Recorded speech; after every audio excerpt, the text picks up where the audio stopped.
Salam jumpa Bapak, Ibu, dan Saudara-saudara. Hari ini kita akan bersama membaca dari bagian Wahyu, di mana kita belajar tentang malaikat-malaikat yang meniup sangkakala. Dan kalau Anda membaca, tentu kita akan ngeri dengan melihat apa yang akan terjadi. Nah, kapan terjadinya? Apakah benar akan terjadi seperti itu? Biarlah kita memaknai firman Tuhan dengan penuh hikmat dan bijak. Oleh karena itu, siapkanlah bacaan kita dari surat Wahyu pasal 8 ayat 6 sampai 13. Surat Wahyu pasal yang ke-8 ayat 6 sampai dengan 13. Mari kita bersama-sama akan berdoa. Ya Tuhan, Bapa di surga, kami mencoba untuk memahami kebenaran firman. Oleh karena itu, curahkan Roh Kudus-Mu supaya kami memaknai seturut kehendak Tuhan.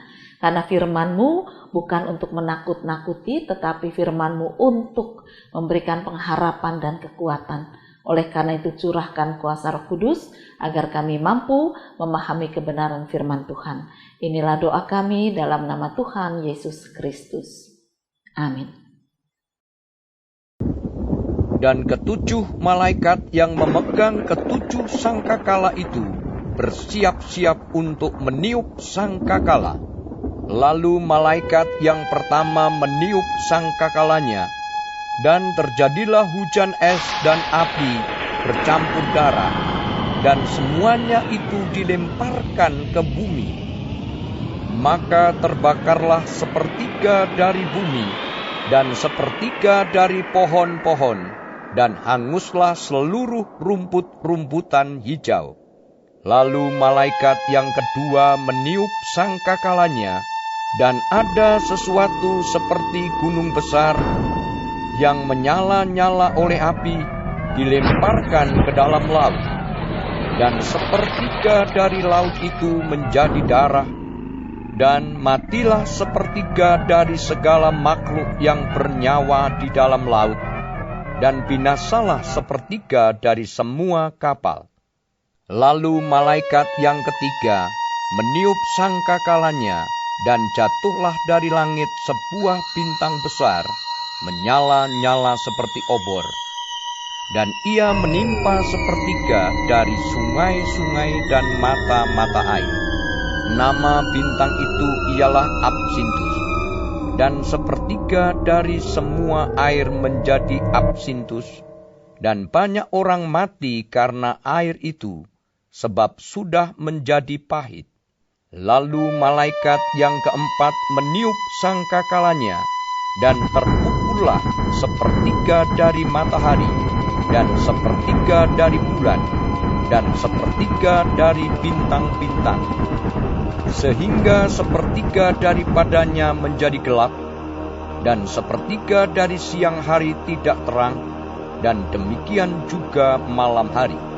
Lalu aku melihat, aku mendengar seekor burung nasar terbang di tengah langit, dan berkata dengan suara nyaring, "Celaka! Celaka! Celakalah mereka yang diam di atas bumi, oleh karena bunyi sangkakala ketiga malaikat lain yang masih akan meniup sangkakalanya."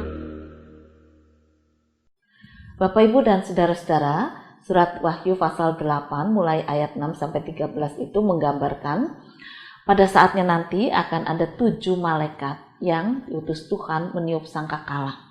Tapi bacaan kita ini baru sampai bacaan sangkakala yang keempat. Nah, yang 3 belakangan mungkin lebih ngeri lagi ya.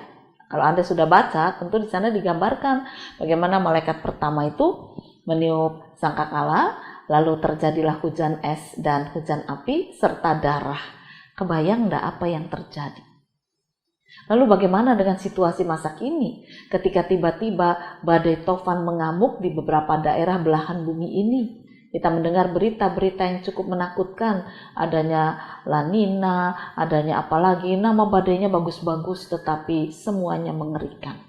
Ada orang yang terjun dari atas karena ketakutan, ada yang lari secepat-cepatnya dari pinggir laut tetapi tetap terbawa ombak dan seterusnya. Belum lagi kita melihat di negara kita ini ada beberapa bagian yang terkena musibah tanah longsor. Rumahnya hancur, terseret tanah longsor, lalu ada juga banjir besar yang kemudian menghanyutkan barang-barang mereka dan mereka harus memulai lagi dengan kehidupan yang baru. Padahal kehidupan yang lama saja sudah sulit. Bagaimana untuk membeli beras saja sudah sulit, sekarang barang mereka hanyut kena banjir. Apa yang akan terjadi? Kehidupan semakin sulit. Pembunuhan yang terjadi di salah satu gereja di Perancis. Lalu tadi pagi ada lagi yang ditembak, sungguh mengerikan. Adanya orang-orang yang membuat darah tercurah. Apakah ini yang dimaksud oleh Tuhan? Ketika sangkakala berbunyi, lalu ada banyak darah tercurah. Darah siapa? Apakah darah martir? Atau kita tidak tahu darah siapa? Dan disinilah kita mau belajar akan firman Tuhan. Kalau kita melihat bacaan ini memang mengerikannya. Namun jangan kita lihat dari sisi mengerikannya, Bapak, Ibu, dan saudara-saudara. Tetapi mari kita belajar bahwa firman ini disampaikan sebetulnya untuk peringatan kepada manusia di bumi, supaya mereka bersikap bijak, supaya mereka tetap percaya kepada Tuhan yang satu, dan selalu mewaspadai kehidupan ini dengan iman yang teguh. Jadi dengan iman yang teguh itulah kita akan melanjutkan hari ini dan hari esok. Berita-berita tentang hal yang menakutkan bisa saja terjadi. Kapanpun bisa terjadi. Pandemi COVID belum berakhir. Hujan badai di tengah Pulau Jawa juga sudah cukup deras. Ada banyak rumah-rumah kehilangan atap dan sebagainya. Lalu banjir, tanah longsor, lalu terjadinya pembunuhan, ada anak hilang, ada anak yang dibunuh dalam rangka membela ibunya. Aduh, semua mengerikan, menakutkan. Tetapi bagaimana kita harus menjalani kehidupan? Ada yang nekat, melueh, masa bodoh, pokoknya saya cari uang, nggak pakai masker, nggak apa-apa. Kerumunan orang membeli tambah banyak, malah tambah seneng. Apa arti semuanya itu? Kalau kita jualan, lalu jualannya laku dan kita banyak uang, tetapi tubuh kita rentan dengan penyakit COVID. Tetapi tubuh kita tidak bisa terjaga dengan baik dengan adanya udara yang kurang bersahabat saat ini. Apa artinya uang saudara? Dibuang untuk beli obat, berobat, dan berobat itu sekarang mahalnya bukan main. Lalu apa tidak harus cari uang? Tentu saja tidak demikian. Kita harus tetap bekerja, pekerjaan yang Tuhan berikan kita syukuri, tetapi kita bekerja dengan penuh kekuatan iman, kewaspadaan. Apa yang dikatakan firman Tuhan itu mau mengajarkan pada kita untuk kita tetap percaya akan pertolongan Tuhan, kehadiran Tuhan, tapi kita juga tetap waspada. Oleh karena itu hentikanlah segala perbuatan jahat dan dosa. Mereka yang mencuri jangan mencuri lagi. Kalau mau mencuri ingat, malaikat meniup sangkakala. Aduh, saya nggak punya kesempatan untuk bertobat, nggak jadi mencuri. Tetapi saya akan bekerja keras supaya saya punya uang dan bisa mencukupkan kebutuhan hidup. Orang yang mau selingkuh, ingat ya bahwa malaikat akan segera meniup sangkakala dan bumi ini akan diporak-porandakan. Berhenti selingkuh. Datang pada Tuhan dan mengatakan, ya Tuhan ampuni. Buatlah hidup saya berguna bagi keluarga, mengasihi keluarga, mengasihi anak, mengasihi istri, mengasihi suami dengan sungguh-sungguh dan mengasihi Tuhan dengan hati yang tulus. Supaya ketika sangkakala itu betul-betul berbunyi, hati saya sudah dipulihkan untuk mengasihi Tuhan. Itulah bekal kita, saudara-saudara. Bagi saudara-saudara yang suka kasar terhadap keluarga, ngomongnya aduh mengerikan, misuh-misuh, sumpah serapah disampaikan kepada suami, kepada istri, kepada anak, pada mertua, aduh mengerikan sekali. Berhenti. Apa jadinya? Kalau ketika kita sedang nyumpahi, lalu sangkakala berbunyi, dan kita tidak bisa mengelak, mungkin kita akan terjatuh masuk ke dalam bumi.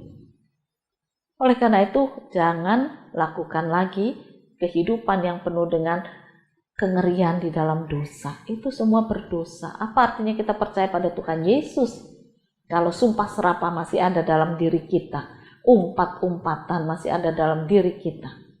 Saudara-saudara, seorang ibu itu dalam keputusasaannya, karena dia harus membesarkan 3 anaknya. Memang dia punya usaha yang baik, tetapi ketika melihat anaknya belum juga punya pacar, kecewa sekali dia. Sebetulnya anak ini pernah punya pacar, tetapi kemudian putus. Ya wajarlah. Nah, anak ini kemudian menutup diri. Sebetulnya anak ini juga kurang pas ya, di hadapan Tuhan tidak perlu menutup diri. Lalu ibunya marah-marah terus. Ibunya sumpah serapah, umpat-umpat. Aduh, saya bilang kasihan sekali anakmu, hatinya sedang susah, hatinya sedih, dia bingung dengan masa depan, dia jengkel dengan bekas pacarnya, dia bingung dengan dirinya, apa yang salah pada dirinya, sehingga pacarku meninggalkan aku begitu saja. Ada banyak persoalan sedang melanda diri anakmu, kok malah berumpat, ya habis dia nggak mau keluar kamar, nggak mau kerja, nggak mau bantu ini, nggak mau bantu itu. Ya kalau dia mau punya pacar lagi, harusnya dia berubah dari semua itu. Nah, untuk berubah itulah tugas seorang ibu, tetap mendampingi, memeluk dia, membuka kembali hati dan pikirannya, mendoakan, mendukung bersama dalam tangisan, dan kemudian membangkitkan semangat hidupnya, bahwa dia mampu punya masa depan yang cerah bersama dengan Tuhan. Bukan untuk dimarahi, diumpat, dan disumpahin. Sebaliknya, anak-anak juga banyak yang bersikap kasar terhadap orang tua. Hentikan. Berbohong, tidak jujur pada orang tua. Ma, kuotanya habis. PR-mu banyak banget. Padahal sebagian untuk lihat YouTube, untuk main game.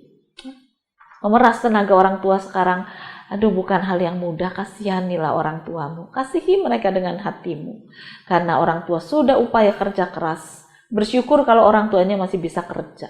Ada banyak yang orang tuanya sudah tidak lagi bekerja.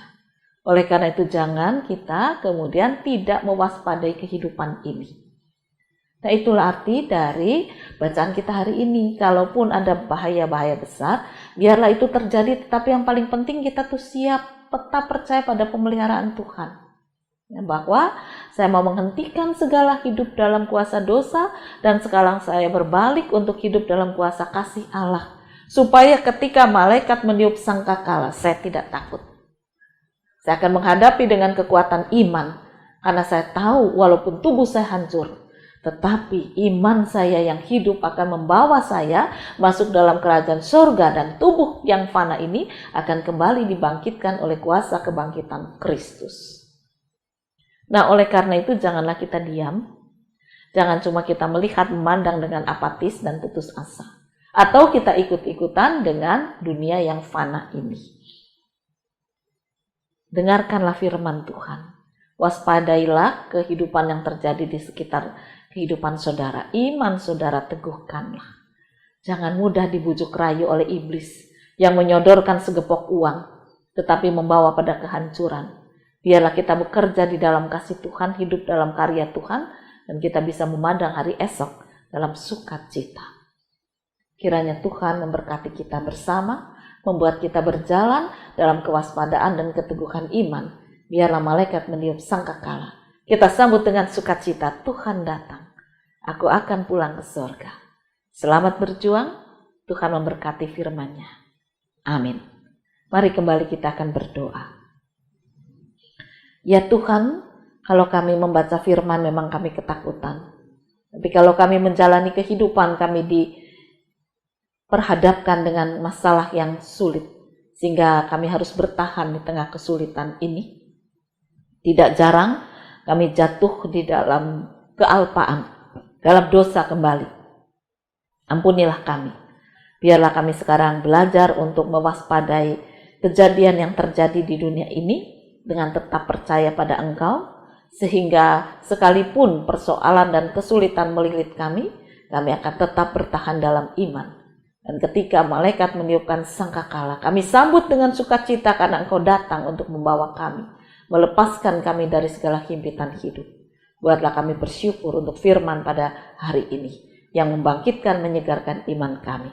Inilah doa kami dalam nama Tuhan Yesus Kristus. Amin.